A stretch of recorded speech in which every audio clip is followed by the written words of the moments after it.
Hello guys, कैसे हो आप लोग सब। Welcome to my new blog. आज हम हेल्थ टिप्स के बारे में और एक बार बात कर लेते हैं कि आपको डेली आपका लाइफस्टाइल और आपका रूटीन आपको कैसे मेंटेन करना है, आपको अपना लाइफस्टाइल कैसे रखना है। तो पहले तो आपको योग और प्राणायाम की तरफ बहुत ज़्यादा ध्यान देना है। ऐसा नहीं सोचना है कि मैं हेल्दी हूँ, मुझे तो कुछ हो ही नहीं सकता। जिनको भी हेल्थ इश्यू नहीं है वो बहुत कॉन्फिडेंट होते हैं कि हमें तो कुछ हो नहीं सकता, हम लोग तो यंग है, तो हमें हेल्थ इश्यू आ नहीं सकते। बट ऐसा करना नहीं है।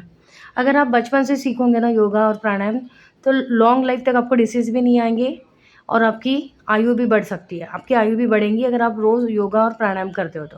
अगर आपको हेल्थ इश्यू नहीं आ रहे तो सबसे बेस्ट है ना, ये हेल्थ इश्यू है ही नहीं तो आप सारा चीज़ एंजॉय कर सकते हो।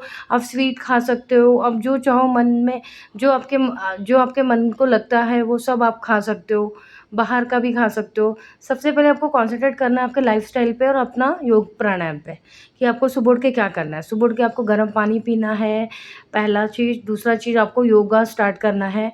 पहले प्राणायाम करना है। प्राणायाम में आपको कपालभाति बहुत अच्छी चीज़ है, बहुत अच्छी प्राणायाम है, जिसमें आपको कपालभाति में आपको डेली आधा 15 मिनट आप कर सकते हो, आधा घंटा भी कर सकते हो, वेल एंड गुड।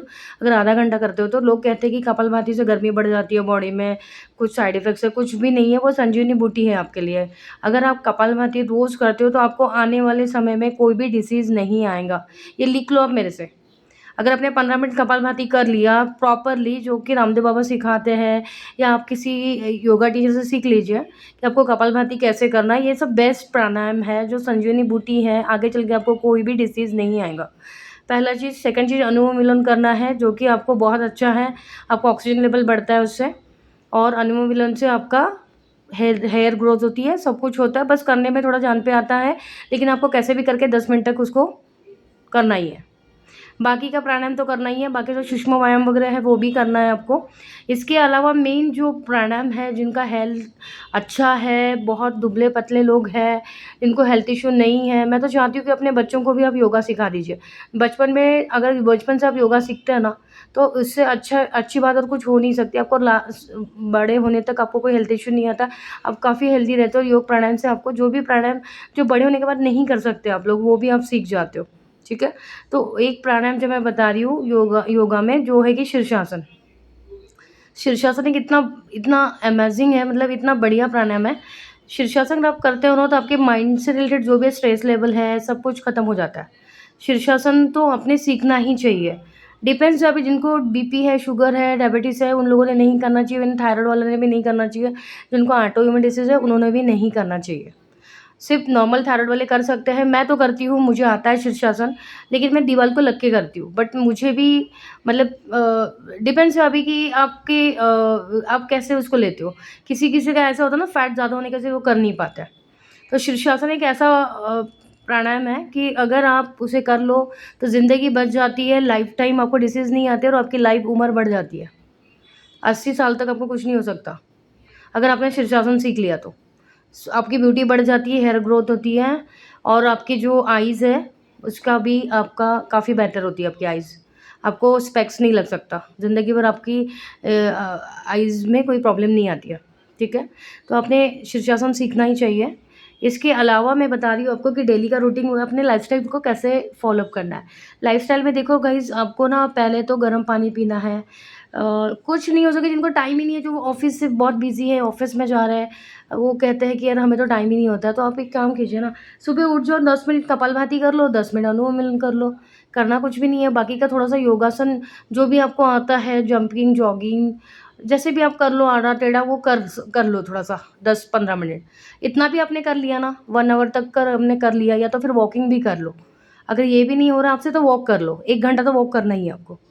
सुबह का टाइम ये निकल गया। ब्रेकफ़ास्ट में क्या लेना है आपको? ब्रेकफ़ास्ट में आप एक अच्छे ऑयल वाला, जो कि आप ऑयल यूज़ करते हो, मैं तो बेस्ट प्रिपेयर ऑयल यूज़ करती हूँ, सेसमी ऑयल, जो कि तिल का ऑयल होती है, सबसे बेस्ट होता है। और आप कोल्ड प्रेस ऑयल भी यूज़ कर सकते हो, ठीक है? अब कोल्ड प्रेस में कैसा होता है ना, कभी-कभी क्या होता है कि कोल्ड प्रेस ऑयल में आपको बोलते हैं शॉप वाले कि ये कोल्ड प्रेस ऑयल है, जब हम घर में लाते हैं उसको यूज़ करते हैं तो उसमें फेस बहुत आता है। झाग वाला ऑयल होता है, वो झाग वाला ऑयल और आपके बॉडी को ख़राब करता है। किसी भी ऑयल में झाग नहीं आना चाहिए, ये बात ध्यान रखिए आप। तो झाग वाला ऑयल नहीं यूज़ करना है, बेस्ट है। मैं तो पतंजलि के प्रोडक्ट्स यूज़ करती हूँ, सेसमी ऑयल बहुत बढ़िया है। ठीक है? जिनको हेल्थ इश्यू नहीं है, जिनको हेल्थ इश्यू है, कोलेस्ट्रॉल है, उन्होंने मस्टर्ड और ऑलिव ऑयल के अलावा कोई ऑयल यूज़ करना नहीं चाहिए, जब तक उनका कोलेस्ट्रॉल नॉर्मल नहीं हो जाता, ठीक है? अदरवाइज़ आप सेसमी ऑयल यूज़ कर सकते हो, सबसे बेस्ट है। ग्राउंडनट अवॉइड करो। कुछ कुछ बाय चांस आप कभी कुछ कर रहे हो घर में, जैसे कि आपने कुछ आपको फरसान में कुछ बनाना है, तो तब आप ग्राउंडनट ऑयल यूज़ करो। अदरवाइज़ डेली रूटीन में आप सेसमी ऑयल या मस्टर्ड ऑयल बेस्ट है, ठीक है? इसके अलावा आपने एक ब्रेकफ़ास्ट बना लिया, पोहा खा लिया, उपमा खा लिया, या तो अपने सैंडविच भी आप खा सकते हो। मल्टीग्रेन ब्रेड आप यूज़ कर सकते हो डेली। मल्टीग्रेन ब्रेड में आप उसमें सैंडविचेस में वेजिटेबल्स वगैरह ऐड करके आलू का चोखा बना के वगैरह वो आप कर सकते हो, ठीक है? तो आपने एक सैंडविच बना लिया, कभी पोहा, कभी उपमा, कभी इडली, रवा इडली भी खा सकते हो, और नॉर्मल वाली इडली भी खा सकते हो आप। सांभर, ये सब तो खाना ही है आपको ब्रेकफ़ास्ट में। लंच में आपको क्या खाना है? लंच में मोस्टली 15 डेज़ आप ऐसा फ़िक्स कर लो कि 15 डेज़ में मुझे ग्लूटेन खाना ही नहीं है। मैंने रोटी खाना ही नहीं है। रोटी में आपको, आप तो जौ आटे की रोटी खाओ, बेस्ट आपको बनाया-बनाया आटा मिल रहा है यार पतंजलि में, जो कि जौ आटा है, उसमें आपको थोड़ा-सा आटा मिक्स करना है, इतना सा, और उस आटे को मिक्स करके एक नॉर्मल रोटी बनानी है, जैसे आप आटे की रोटी बनाते हो ना, वैसी ही रोटी बनती है। कोई इसमें बहुत ज़्यादा प्रॉब्लम्स नहीं होती है। आपको लगेगा भी नहीं कि ये मैं जौ आटे की रोटी खा रहा हूँ। थोड़ा-सा आटा मिक्स करना है, आधे कटोरे से ज़्यादा आटा नॉर्मल वाला, व्हीट फ्लोर और पूरा जौ आटा, ऐसे मिला के आप रोटी खा लो। एक सब्ज़ी बना लो, कोई भी वेजिटेबल आपको जो भी पसंद है, सिर्फ़ नॉन-वेज नहीं खाना है। और इसके अलावा डेली में आप एक दिन व्हाइट राइस खा लो, 3-4 दिन आप ब्राउन राइस खा लो, बाकी दाल तो आप खाते ही हो। ये वाला आपका आफ्टरनून का लंच हो गया। उसके बाद में आप मॉर्निंग में उठ के नट्स वगैरह भी खाना है आपको, जो भी आप ड्राई फ्रूट्स खाते हो, जिसमें आपको ब्लूबेरी आपको खाना है। ब्लूबेरी एक अच्छा सोर्स है हेल्थ के लिए, जिसमें आपको, जिनको भी ऑटो इम्यून डिसीज़ है, जिनको सेलेनियम की प्रॉब्लम है, थायरॉइड है, उन्होंने ब्लूबेरी और सेलेनियम का एक नट्स तो खाना ही है सेलेनियम के लिए, ओके? तो ये हो गया सुबह का। अखरोट खा लो, फिर मनुका खा लो, वो सब तो खाना ही है आपको, अंजीर वगैरह भिगो के। उसके बाद में आपने आफ्टरनून में एक लंच ले लिया, एक मील ले लिया आपने। अगर हो सके तो आप 3 चपाती खाओ, ठीक है ना? 3 चपाती, एक बार राइस खा लिया बहुत हो गया आपके लिए। उसके बाद इवनिंग में 4 ओ क्लॉक का आपका स्नैक्स होगा। अगर आपको टी पीने की आदत है तो शुगर फ्री वाला एक टी पी लो आप, शुगर फ्री डाल के, ठीक है? और उसमें आप एक कुकीज़ वगैरह कुछ भी खा सकते हो थोड़ा बहुत। इवनिंग में ना, जो आप लंच करोगे वो रात में नहीं करना है आपको। नाइट में डिनर नहीं करना आपको, इवनिंग में करना है 6 से 7 के बीच में। 7-7:30 तक आप कर लो, बस। उसके बाद में यही रूटीन फ़ॉलो-अप करनी है।